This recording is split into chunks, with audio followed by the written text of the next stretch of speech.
ऐसे रास विहार हुआ। मानव भगवान सुखदेव जी राजा परीक्षित को कहते हैं कि भगवान जी रास विहार करने के लिए आए। रसा नाम समूह इति रासा। अब अक्रूर को भेजा गया, ध्यान देना, अक्रूर को भेजा गया किसके द्वारा? कंस के द्वारा, कि तुम जाओ और उन बालकों को लाओ। कैसे लाओ? कि मैं उनको छिंज मेले के बहाने उनको यहाँ लाओ और उनको हम यहाँ पे मौत के घाट उतार देंगे। अक्रूर चले। अक्रूर कौन है? नां क्रूरः यस्य सत् अक्रूरः।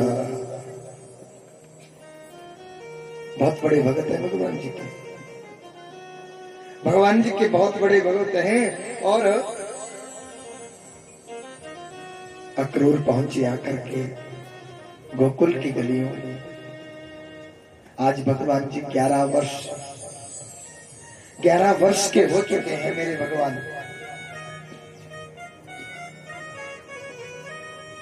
सायंकाल की बेला हुई, भगवान जी गोचारण लीला करते हैं। गऊ चराने गए थे भगवान और वहां से आए। जब अक्रूर को देखा, उनसे मिलन हुआ मेरे प्रभु का। सुबह हुई और यमुना स्नान किया। भगवान जी ने यमुना स्नान किया, अक्रूर ने भी यमुना स्नान किया।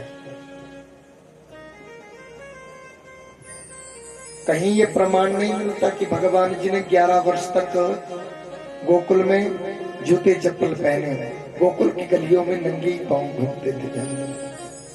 तभी तो मैया को कहते थे जब गऊ चराने के लिए जाते थे कि मैया, बोला जब मेरी गैया भी नंगे पांव जाती है तो मैं कैसे जूते चप्पल पहनूं? बोला मैया हमें भी जूते चप्पल नहीं पहनने हैं, और नंगे ही पांव जाते थे। वैसे ही आकर के भगवान जी ने बहुत सी लीलाएं भगवान जी की। गऊ चराने जाते आते समय कालिया नाग को गंगा सागर में भेजा भगवान जी ने। कैसे कैसे उनके पास गए। उनकी पत्नियों ने भगवान जी से ये कामना करी थी, बोला प्रभु अटल सुहाग की कामना करती है आपसे। तभी कालिया नाग को छोड़ा था और भेज दिया था गंगा सागर के लिए। आज अक्रूर जी आए हैं, 11 वर्ष पूर्ण हो चुके हैं भगवान जी के। और गंगा यमुना स्नान किए। सुबह यमुना स्नान करने के बाद जब चले, मैया यशोदा ने आज दिन तक लाला को कभी अकेले में नहीं भेजा है कहीं। नंद बाबा से कह रही हैं कि बोला जी आप जाओ लाला के साथ, बच्चे के साथ तुम जाओ। कहाँ जा रहा है? मामा के यहाँ जा रहा है। मामा के यहाँ जा रहा है। अरे ये बाजार में जा रहा है। एक दो चार दुकानें रही होंगी, उस समय की बात है, मथुरा में। गोप गवाले नंद बाबा सब भगवान जी के साथ चल पड़े। गोप गवाले कहे, बोला कन्हवा हमें भी तो नहीं ले जाता ना, तू कहीं भी हमें भी ले चल साथ। बोला चलो मेले को देखने के लिए चलो। और सब आ गए महाराज। आकर के पहुंचे। भगवान जी को मारने की साजिश रची थी, ध्यान देना। कुबले पीड़ हाथी मुख्य गेट पे एक हाथी को खड़ा किया, उसको मदिरा पिलाई गई है, ध्यान देना। उसी को मदिरा पान करवाया है। और ज्यों ही बालक आए और हाथी के पांव तले को कुचल करके इनकी राम नाम संध्या हो गया। ऐसा भाव, ऐसा मन में सोचा है, ऐसा कुछ युक्ति बनाई है। लेकिन मेरे कन्हैया पहले पहुंचे, धोबी से मिले, धोबी से याचना करी, कामना करी कि भैया इनके लिए छोटे छोटे कपड़े दे दो। उसने बहुत खरी खोटी सुनाई। एक झापड़ पड़ा मेरे भगवान जी से, उसकी राम नाम सत्य वहीं पे हो गई। वहां से निकले दाऊ भैया और भगवान श्री कृष्ण, ये दोनों। और उस हाथी को जो मदिरा पिलाई गई थी, दोनों दांतों से भगवान जी ने और दाऊ भैया जी ने पकड़ा और जोर से पटक करके मार दिया। और उसके भी प्राण लीला समाप्त हो गई। चाणूर और मुष्टिक मल्ल पहलवान मतलब पहलवान चाणूर और मुष्टिक इनके पास चले गए मेरे भगवान। वो इशारा कर रहे कि इसको हमारे पास भेज दो, हम लड़ेंगे इससे। भगवान जी कहते हैं कि कहाँ का न्याय है भैया, ये कहाँ का न्याय है कि मैं 11 वर्ष का और ये 40 वर्ष के और इनके साथ मैं लड़ूंगा। बोला तू वहां तो बड़े बड़े लोगों को हरा देता है, अकटासुर, विकटासुर, धेनुकासुर, तृणावर्त सबको राम नाम सत्या कर दी तूने रे, यहाँ पे आकर के लड़ने से डर रहा है। भगवान जी मानो इस भाव से कहते हैं कि मुआ मैं तो तेरे परिवार के बारे में सोच रहा था, और तू अगर मरना ही चाहता है, मानो कन्हैया के चरणों में टेक लगा करके ये कहा मन से कि कन्हैया तुम्हारे हाथों मरेंगे ना तो हमें वैकुंठ प्राप्त होगा, और अगर इस दुष्ट के हाथों मरेंगे ना तो हमें नरक ही प्राप्त होगा। आपसे कहो राधे राधे। वहां से निकले और वहां से सीधे चले गए कहा, जहां पे बहुत बड़ा ऊंचा आसन लगाया है उसने, बहुत बड़ा ऊंचा आसन लगाया है अपने लिए, और वो हटवा दी गई है, पौड़ी हटा दी गई, पौड़ी हटा दी गई। भगवान जी ने अणिमा नाम की सिद्धि का आश्रय लेकर के एकदम से तत्काल उसके पास पहुंचे, और सबसे पहले तो उसको झापड़ मारा और उसका मुकुट गिर गया, उसका मुकुट गिरा। अरे किसका बालक है तू, कैसा बालक है तू? बोला राजा के सर से मुकुट को गिरा रहा है। बोला मामा तेरे सर पे यह शोभायमान नहीं होता, क्योंकि कंस ने अपने पिता को जबरदस्ती में बंदी बनाया था, और अपने आप ये मुकुट लेकर के अपने आप ही राजा बन चुका है। तेरे सर के ऊपर शोभायमान नहीं होता। मेरे भगवान जी ने क्या किया कि केसों से पकड़ लिया और जोर जोर से खींचना शुरू किया। अरे मुंच मुंच चलविती, अरे छोड़ दे बालक छोड़ दे। बोला मेरे को पीड़ा हो रही है। बोला याद कर उस दिन को, तेरी पीड़ा पीड़ा हो गई, औरों की पीड़ा पीड़ा नहीं होती क्या?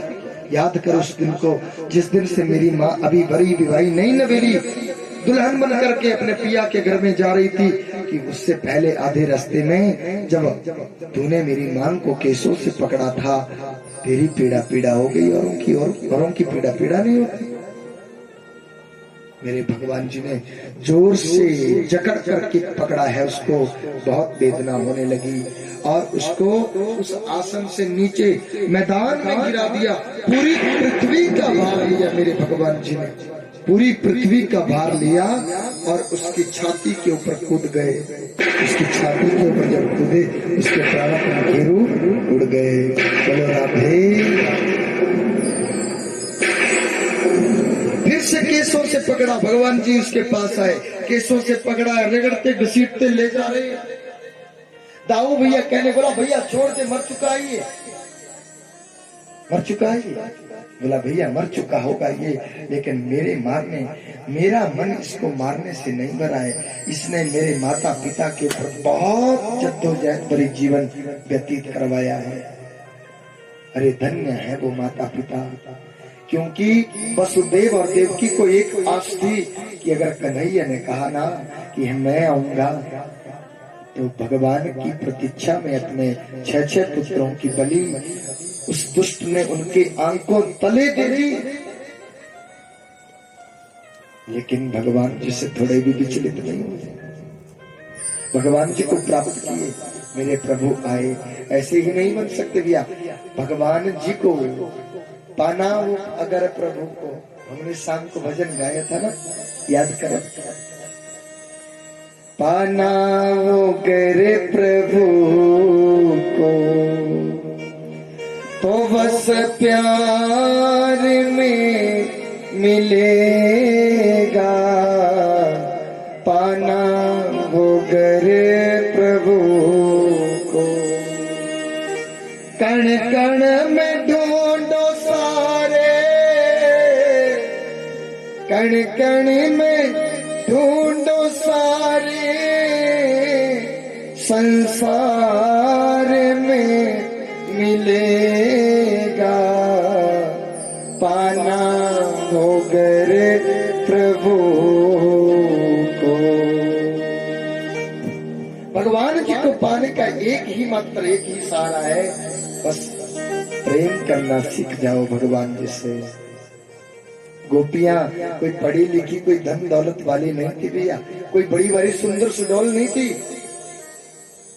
भगवान जी को हमारी भारी भारी सुंदरता नहीं चाहिए। अरे काले हैं तब भी अच्छे हैं, गोरे हैं तब भी अच्छे हैं, लेकिन भगवान जी के लिए हमारा हृदय गोरा होना चाहिए। जब हम भगवान जी के, हम हैं राम जी के और राम जी हमारे, जब भी हम भगवान जी की तपस्या के लिए भगवान जी के चरणारविंदों में विराजमान होकर के बैठे, तो भैया हम केवल भगवान जी करके, भगवान जी के हो करके बैठे। उस समय नहीं कि एक हाथ में धूप की बाती और दूसरी में घंटी और तीसरे में मुंह से बहू, ओम जय जगदीश हरे स्वामी जय देना तन मन धन बहू। बच्चा पारो कुकर लगी ना सीटी, जा मेरा मन में देख बोला क्या ध्यान तो अम्मा का ही नहीं वहां पे। 10 मिनट के लिए बैठो भगवान जी के लिए, तुम पूरा दिन बैठो, ना हो सके तुम आधा घंटा बैठो, 1 घंटा बैठो, लेकिन जितना बैठो उतना भगवान जी के हो। हमें कुछ नहीं आता, तुम कोई 40 पढ़ो, भगवान जी की सेवा करो, उनको नलाओ धुलाओ, उनको तिलक करो, उनको पुष्प अक्षत अर्पण करो, जो भी आपके पास जो जैसे होता है वैसे अर्पित करो और भगवान जी को भोग लगाओ। तभी तो भैया भगत की भक्ति मानी जाए। ऐसे कैसे, ऐसे नहीं मानी जाए।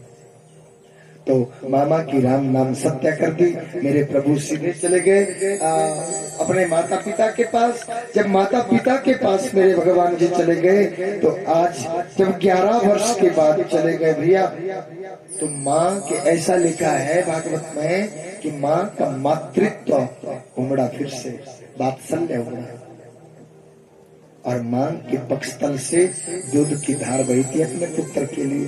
11 वर्ष के बाद भी माता देवकी के पक्षतल से दूध की धार बही। बोले गोविंद भगवान की। ये लीला पुरुषोत्तम है महाराज, ये लीला पुरुषोत्तम है। ये कुछ भी करने में सक्षम है, कुछ भी करने में सक्षम है। कोई नहीं कर पाएगा इतना जितना कि मेरे कन्हैया करते हैं। तो मामा की राम नाम सत्या करें। आज मेरे भगवान अपने माता पिता के पास हैं। कल की कथा में भगवान जी की शादी ब्याह की कथा होगी, उसमें लाया डलेगी और 4 मुट्ठी चावल भगवान जी को चढ़ेंगे। सुदामा लेकर के चलेंगे द्वारिकाधीश के यहाँ पे 4 मुट्ठी चावल।